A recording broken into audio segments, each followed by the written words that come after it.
Amis résistants et gilets jaunes de tout poil. Force et honneur, on ne lâche rien. Ouais, ça prend du temps, mais je suis un peu obligé là. Un dernier petit paragraphe qui est très important. Le nerf de la guerre, le financement de nos ambitions. Parce que c'est pas facile, on papote, etc. Mais il y a un moment, voilà, principe du réel oblige. Donc voilà comment on aborde ce truc-là, puisque donc effectivement, voilà une association, typiquement une vraie association, président, trésorier, secrétaire, adhésion, on fait des travaux en commun, l'argent va dans la caisse de l'association qui est au niveau national. Au bout du compte, tu ne contrôles pas grand-chose. Voilà, c'est le président qui va décider comment dépenser l'argent, peut-être qu'il va aller au restaurant. Et en plus, donc l'État peut faire une saisie du compte de l'association, comme il a fait une saisie de la cagnotte de Christophe Détinger, le boxeur. Je ne sais pas si tu te souviens, il s'était fait gauler après avoir boxé un CRS, il y a eu une cagnotte, il a fait 150 000 euros, et l'État a saisi.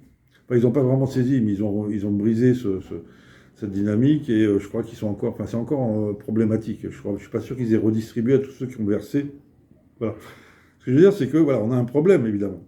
Dès qu'on veut faire une caisse commune pour faire des projets communs, il y a deux dangers, c'est la corruption et l'État. Donc, on a trouvé une solution en faisant péter la banque.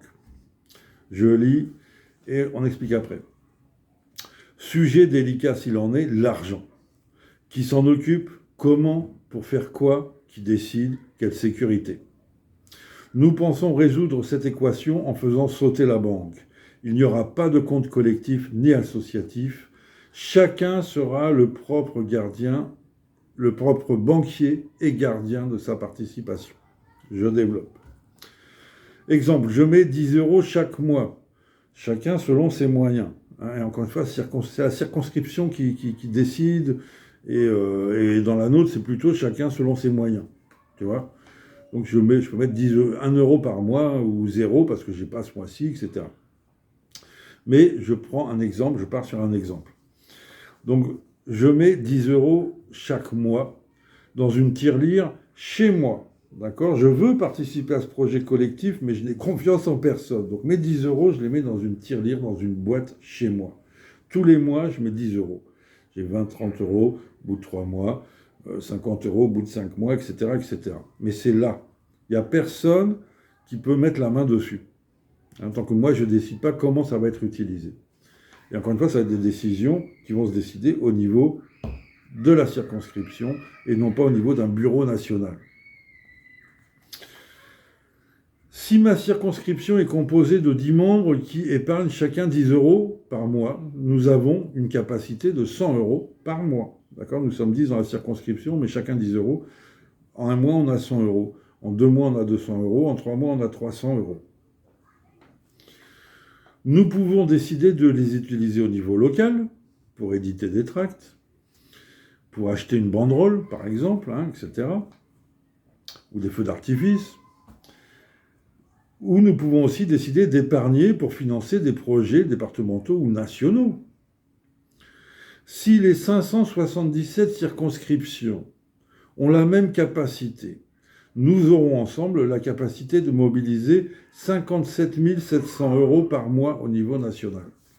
Si les 577 circonscriptions épargnent chacune 100 euros par mois, nous avons donc une capacité, et non pas un trésor, puisque chacun a sa petite participation chez lui, mais nous avons bien une capacité de plus de 57 000 euros, de mobiliser 57 000 euros. Alors t'imagines que si à terme nous étions 100 participants par circonscription, et que nous épargnions chacun 10 euros par mois, nous pourrions mobiliser 1 000 euros par mois au niveau local, soit plus de 570 000 euros au niveau national.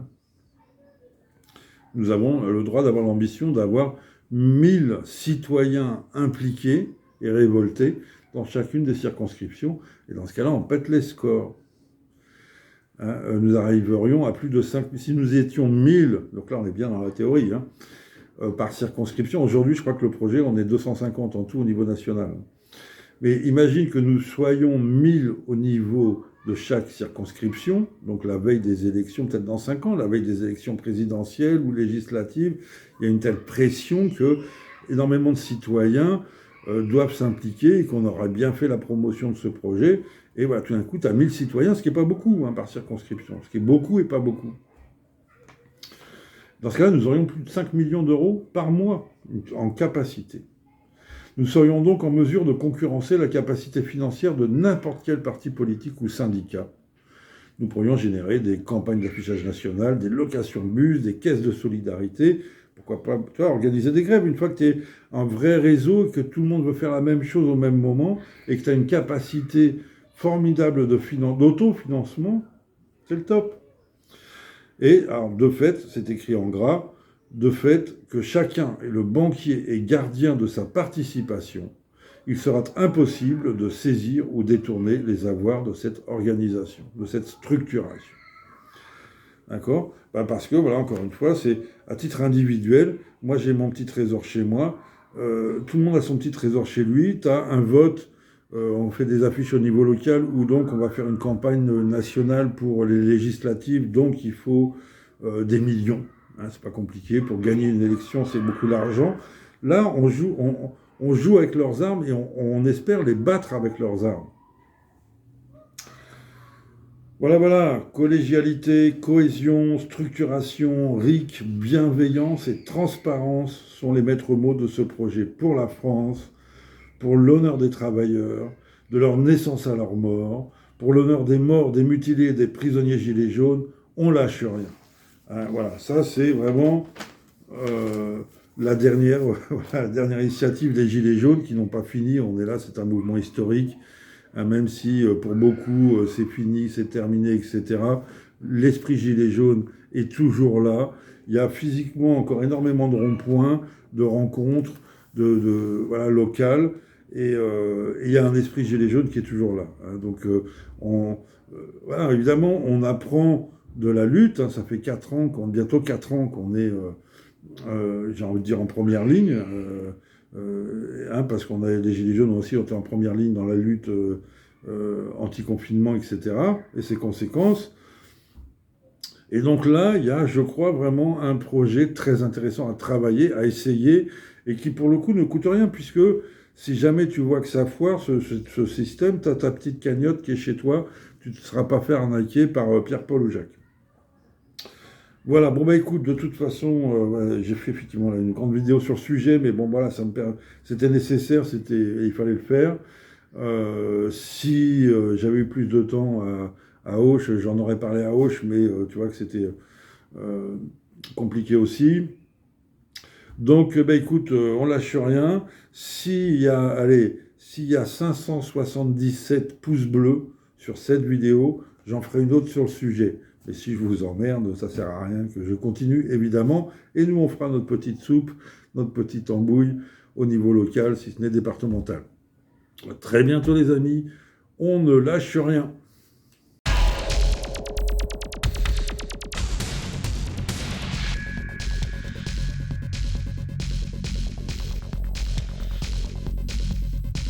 Amis résistants et gilets jaunes de tout poil.